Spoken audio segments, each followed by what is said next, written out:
cher seul grand corps de Christ. Que se passe-t-il aujourd'hui? La parole de Dieu est en train de s'accomplir. Les jours que l'épouse attend depuis longtemps sont en train de se manifester devant nos yeux. Le prophète de Dieu nous a avertis que ces jours viendraient, et ils sont maintenant ici. Un sceau est ouvert. Qu'est-ce que c'est? Un mystère est dévoilé. Voyez? Et quand un mystère se dévoile, alors une trompette sonne. Ça déclare une guerre. Un fléau est déversé, et un âge de l'Église commence. Russie. Guerre. Communisme. Pétrole. Fléau. Quand la Russie descend là-bas pour obtenir ce pétrole, prenez garde. La Russie, le communisme, ne va pas conquérir quoi que ce soit. La parole de Dieu ne peut pas faillir. C'est le romanisme qui va conquérir le monde. L'ange de destruction retient la main de la Russie, avec les bombes atomiques, jusqu'à ce que l'Église s'unisse, pour former un seul grand corps de Christ. Je ne puis rien faire jusqu'à ce que tu y sois arrivé. Oh, si ce n'est pas une assurance bénie. L'Église, son épouse, se rassemble de partout dans le monde comme un seul grand corps de Christ, écoutant Dieu parler et révéler sa parole. Nous voyons la parole être accomplie dans le monde autour de nous, mais nous voyons aussi la parole être accomplie et manifestée en nous. Nous recevons la stimulation par la révélation comme jamais auparavant, alors que ces prophéties sont en train de s'accomplir. Le monde est dans un état de panique et de peur. Ils attendent, observent et se demandent ce qui arrivera ensuite. Qu'est-ce que demain nous réserve? Qu'est-ce que tout cela signifie? Est-ce que la Russie va prendre le contrôle? Qu'adviendra-t-il de l'économie? Pendant ce temps, l'épouse est en paix.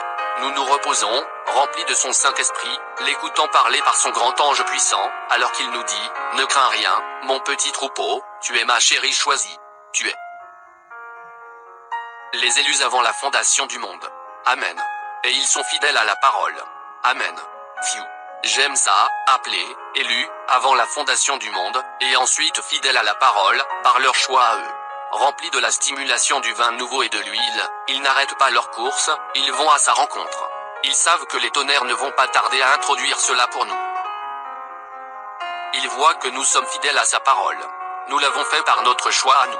Maintenant, nous n'arrêtons pas notre course, sachant que les tonnerres ne vont pas tarder à introduire cela pour nous, et qu'il viendra nous enlever pour nous emmener dans notre nouvelle demeure. Il veut que nous en sachions encore davantage. Quelque chose qui brûle dans son cœur et dont il veut nous parler. Il peine à attendre, car il sait que cela nous donnera la stimulation. Par la grâce de Dieu, il a permis que son prophète nous voie, les siens, de l'autre côté, avec lui. Il a dit, « Quand je vous ai vus, vous portiez tous une robe blanche. » Nous avons été recueillis avec lui. Nous l'avons pris et nous l'avons placé très haut, sur quelque chose de très haut. Nous lui avons dit, « Sur terre tu étais notre chef. »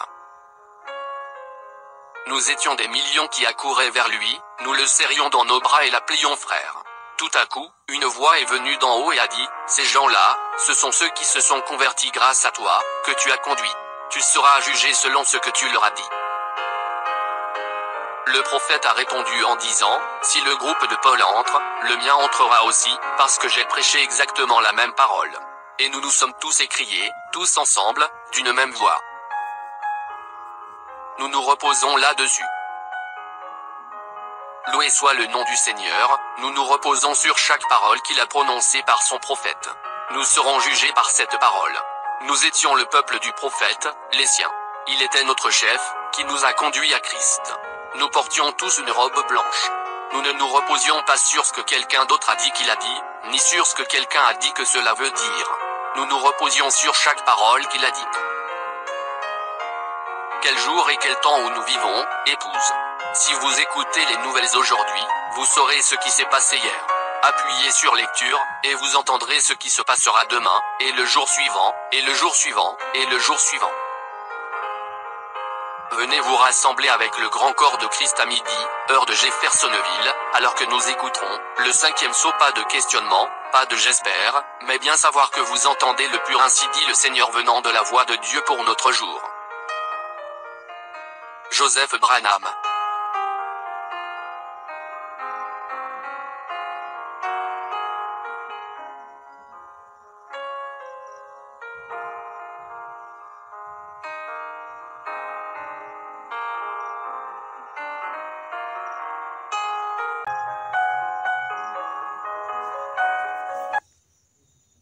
Shalom. Si cette vidéo a été une bénédiction pour votre vie, aimez, partagez et abonnez-vous à notre chaîne YouTube. Dieu te garde, chers frères et sœurs.